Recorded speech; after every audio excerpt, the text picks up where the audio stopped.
back on the agenda, and it was then approved. You see, the exhibition is it's a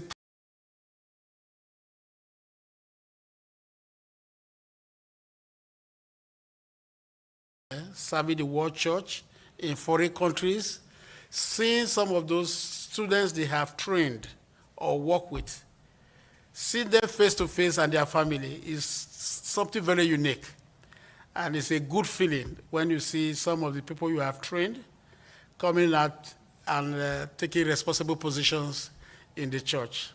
So I personally, after working on 4 sessions, that's about 20 years, that's an area I think should not be touched. It's something we should encourage. Very good. Yes. Thank you, George. Sabrina, this is a digital first session, and you had a lot to do with the application that we now have being used by everyone. I'll give you a compliment. My wife was playing around with it. She looked at me and said, "This is actually really good," which is a good thing, very good thing. So what was the process of navigating through the different needs so that people who were here could have access to the information as fast as possible in the easiest way possible? So, Sam, that's so nice of you to say. I also want to shout out right back to the communications team who was heavily involved in helping us develop the app. And we are so happy about it. It had wide input. From across the General Conference. One of the things, I mean, we can talk about how we procured it and how that process worked, but one of the great things is we were able to release it about a month early and then receive feedback from almost everyone in the world had a comment from across multiple continents. But the great thing was it improved the app for us. So now we have everything on there. Of course, one of my favorite features is that we have the entire schedule on there, and you can pick your favorites, and it'll send you notifications about your favorites. And so you can set up your schedule for the whole session, and then you can have it send you notifications. Also, there's, always, we talked about food, so all of the menus are on there. And so Sylvia talks about food, but what's exciting about it is to see how the ticket sales went up very high. We were surprised. We had to order more meals once we had placed it on the app. The ticket sales almost went up about 5 times, so we were excited about that. But just seeing people utilizing the app, it's also a great place to get your daily bulletins from the Adventist Review or get your news articles from ANN. It's also the place where the election results will show up almost in real time. As quickly as you and your team can get them to us.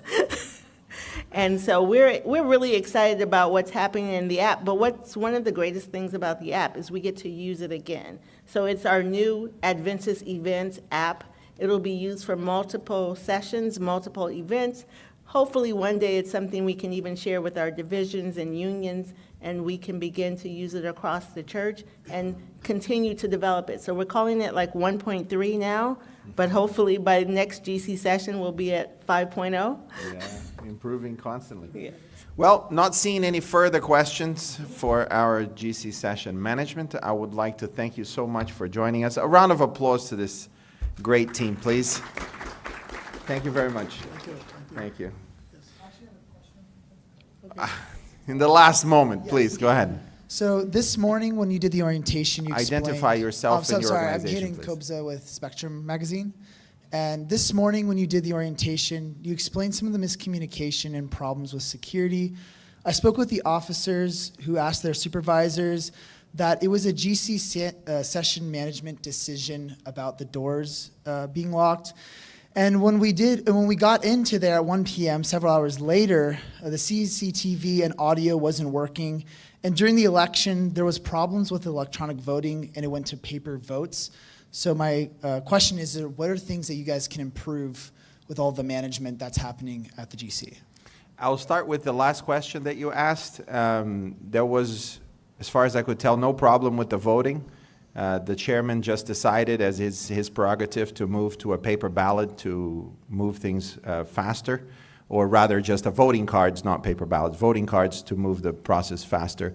There was no issue with it. The issue that was alluded to is that delegates needed to scan the QR code every time, and then they changed that so that you could just log in to the same screen.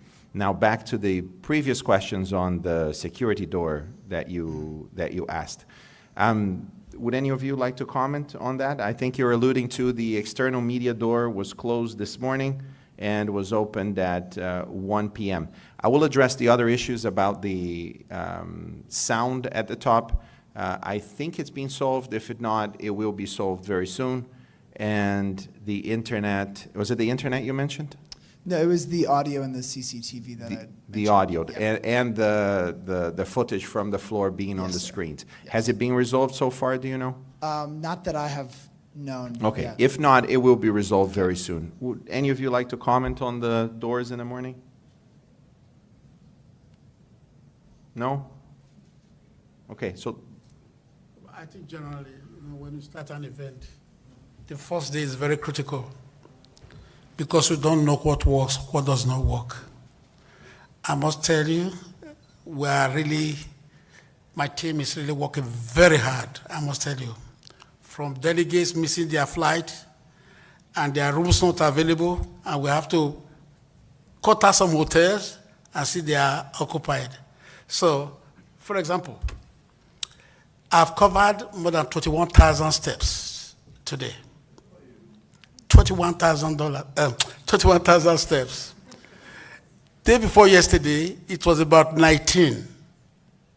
Okay? So be patient with us. We may not all be perfect, but once we know the problem, we will do our best. This morning again, let me tell you, you see this security we have deployed? Even myself, that I have these 2 cards, escort privileges, there are some areas they didn't allow me to go through. You get what I'm saying? Yeah. So they are ready. The first day is always rough. After that, when they get to know the type of people we are, then they will understand how the system works. So that's how we say. I'm glad that you say at 1 o'clock. You know, you talked to me some time ago, probably early this afternoon, that 1 o'clock, when we were told it was going to be opened, in fact, it was opened. Okay? So just trust us. We are doing our own best. But when we fall short, we are ready to apologize. And that's part of leadership. Thank you. thank you, George. Any further questions? No? Again, thank you very much. I would like to swap the guests now. I'd like to call Richard to come forward. Thank you. Thank you, ladies and gentlemen.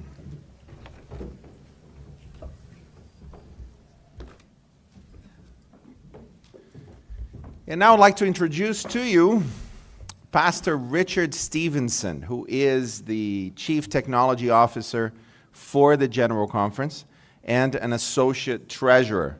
Richard, welcome to this first press conference. Thank you so much, Pastor Sam. Delighted to be here. Oh, and that's how you turn on the mic. And that's how it's done. Yeah, fantastic. So, as a digital first session, you have overlooked all of the different ways we communicate and reach out and set up that structure. Not so much on the AV side, they have a whole team doing that.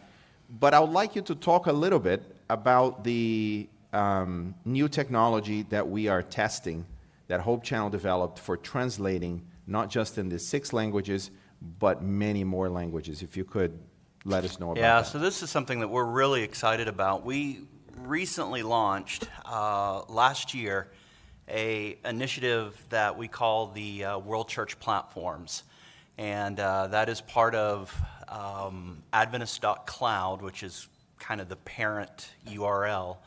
And one of those platforms is Jetstream. We acquired the intellectual property of Jetstream from Hope Channel, and it's a partnership between the General Conference and Hope Channel to be able to make these resources available to the world field for use in local churches, in conferences, unions, etc. Any of our administrative offices, any of our church entities. So Jetstream is a media management portal, and one of the things that we're launching here at Session, and we're actually using it at Session, is the live translation into, I believe, 37 languages, and voice dubbing and transcription. So that's fairly cutting edge, and we're excited to be able to launch this at Session. And what we're most excited about is for our remote viewers to be able to engage with Session in a way that they've never done before, because they can now interact, listen, engage with Session in potentially a native language outside of the official ones which we have traditionally supported at the General Conference. So we're thrilled to be able to make this available. We're thrilled to use it here. We had a lot of people who were joining that live session today, and it went well. It actually went really well, for which we praise the Lord. And we're just absolutely thrilled that we can extend Session to people all across the world in hopefully a native language. Fantastic. It's quite magic. You select your language, and you can either read it in that language or listen to an audio in that language. And the audio is close to the speaker's voice. Now, this is something that we're getting better and better at, but the audio is not the generic audio that we so often hear, that as soon as you hear it, you know it's AI generated. This is much more of a tonal voice that is approximating the speaker's voice. So if you haven't checked it out, we would love for you to do that. We would love to hear your feedback and your comments. And we're excited because we're making this tool available for all of our church entities. So when they have evangelistic series, when they have crusades, when they have business meetings, they can do the live translation right there on the spot to be able to better reach those that are tuning in.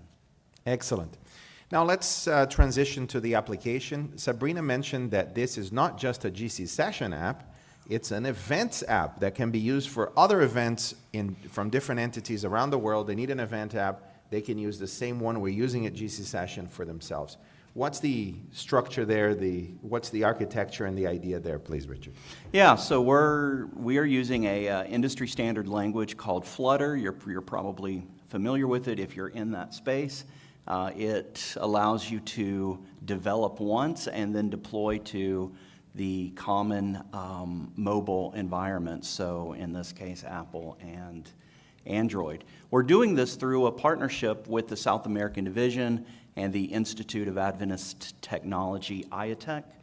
And so they have been our principal developers for it. And we're very excited because, just as you mentioned, it's not one of those use at one time apps, but we have plans to use it for our annual council, which is our yearly meeting coming up in the fall, and spring meetings thereafter. And then for any of our meetings, the Digital Strategy for Mission Convention for GAIN, and for any of our apps. And as Sabrina alluded to, anything that we develop at the GC, we want to make available to the world field for them to use. So that's on the horizon for us to get the app into a true multi-tenant environment where any of our divisions can use it in an isolated environment that has no impact over our ongoing programming, but they take advantage of all of the development and the resources which we have invested into it. So develop it once and the world church benefits. Thank you. Last theme before we open for questions, if there are any. This Sabbath will be a special offering, and the following Sabbath, on digital strategy for mission. This is exciting because it's the first time that we're focusing on digital so much in the world church. Tell us about the development of that and what that means. So digital strategy for mission is the continuation of the digital evangelism efforts that have been ongoing at the General Conference. And so we're very excited to be able to have this highlighted to the world church, and not just a shot in the pan, a one-time deal, but this is maybe some insider baseball, but the offerings, 100% of the offering is being returned to the division, so that's an important point. But that offering is contingent on them creating plans that are sustainable into the future. So we're not looking for a one-time digital evangelism event, online outreach event. We're not looking for a box to check. We're looking for a continuation of online outreach, engaging in digital evangelism to reach people where they're at. And we understand today people are increasingly on these devices. I think I saw a number recently, 5 billion active mobile devices in the world. And this is not something that is unique to any certain part of the world. Mobile devices are ubiquitous. They're all over the world. And we need to reach people through the avenues where they're already engaging. And if we put content on these devices, we believe this is a way that we can introduce them to Jesus, engage with them, connect them to a local church family, and then see that relationship grow. So the offering is designed, I know this is a really rambling answer, Pastor Sam, but the offering is designed to motivate our divisions and their unions and conferences to directly engage in digital evangelism, and for it not to be a one-time deal, but for this to be a sustainable ministry effort. Thank you very much. Any questions for Richard? In any of the topics that we discussed? If there are none, we will end our press conference today. I see a question. Hi, Sam Gervin with Spectrum. I have a question not for him, if that's okay. Sure. So I've spoken with some delegates after today's discussion in the business session, and the discussion about the agenda went long, and there were delegates that spoke. They only got 2 minutes to speak, whereas Elder Wilson got up there, and he spoke for a considerably longer amount of time. And the delegates that I spoke with, they felt that this was kind of unfair to them, as they are the body, that is the ecclesiastical top body in the church. They felt that that was an unfair practice. So do you think that it is a fair practice for church leaders who are elected to get an unfettered amount of time like that, whereas delegates only get 2 minutes to speak? It's the prerogative of the chair to decide who will answer on behalf of the church or administration in relationship to that issue, and allow the time allocated, or the time that they allocate to it. So that would be the prerogative of the chair to allow that to happen. And it's practiced for all sessions, as far as I can remember, where that is the case. If there is a question on the floor, which there was, about an immunization statement in 2015, it's very appropriate for the chair to allow the president of the General Conference, who presided over that very meeting, to address the delegates on why that happened, which he did today. Okay, thank you. Thank you.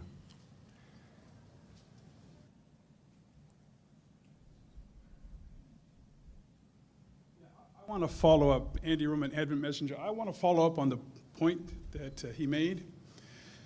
Yeah, we got a 12-minute sermonette, and the chair said, we don't want people to hijack or preach sermons. So we're going to have to, somebody has to make a motion that the rules have to apply to everyone, because 3 years ago when we were here, Ted Wilson gave another sermonette. And he's in a position of trust, he's in a position of authority, and he has a lot of influence. And it's hard to articulate something in 2 minutes. I mean, it's difficult. And I'm just wondering, how can we move away from people who have real concerns about something that shut down the world, shut down our churches, shut down evangelism, affected a lot of people, hurt a lot of people, financially? How can we not just call that all just a conspiracy theory, and maybe have a discussion where we want to avoid agendas, We want to avoid going off into real conspiracy theories, but how can we have a conversation? Because I don't know if this is going to go away. So how can we avoid sermonettes, and how can we have a conversation where we can move forward in unity? Thank you. There were two parts of your question. The first related to the democratic process. What we saw today was over 2,000 delegates wrestling with a topic, whether we want to discuss that topic or not as a body. And there were, the chair gave ample opportunity for people to make motions, to write down those motions, and have the body decide whether they wanted to discuss those motions or not. And the body decided they did not want to discuss those motions, which is the prerogative of the body. That was the first question. So how do we discuss it? We allow the body to decide whether we want to discuss that or not. And the body very clearly today decided those items, those two motions, we do not want it added to the agenda. The first question that you asked is the same answer that I gave before. It is the prerogative of the chair to allow the administration or those that were involved in the issue at hand to clarify to the body what happened and why. And that is, he exercised that prerogative, and the body was able to hear the understanding of the chair of ADCOM, in this case, who presided over ADCOM, for the reasons why the statement was voted in the way that it was voted, which directly addressed the motion at hand. Not seeing any further questions, we are finishing with our first press conference. Thank you for coming, for asking those questions. Tomorrow we will be here again at 4:30. Thank you for those that were listening from home or wherever it is that you are on your device. In a few moments we'll come back. I think at 6:30 or 7, that will be the beginning of the concert and the evening program where we will listen to and watch the President's report. The President's report is not what the President has been doing for the last 3 years. Instead, is what the Church has accomplished in different parts of the world, highlighted in a very special report, mostly a video. So you would want to watch that, come back to the same channel to watch it. There are also other languages you can listen to it. Richard, thank you very much for coming. Thank you very much for coming. We will see you tomorrow.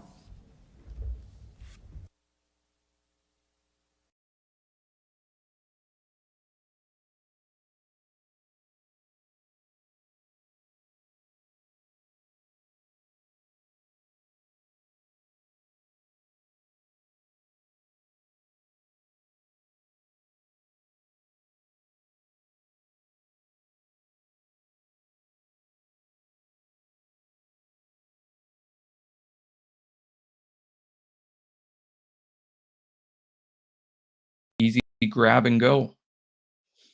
And then establish clear responsibility for people who need to have responsibilities during this, like our first responders, our floor wardens, all of that fun stuff.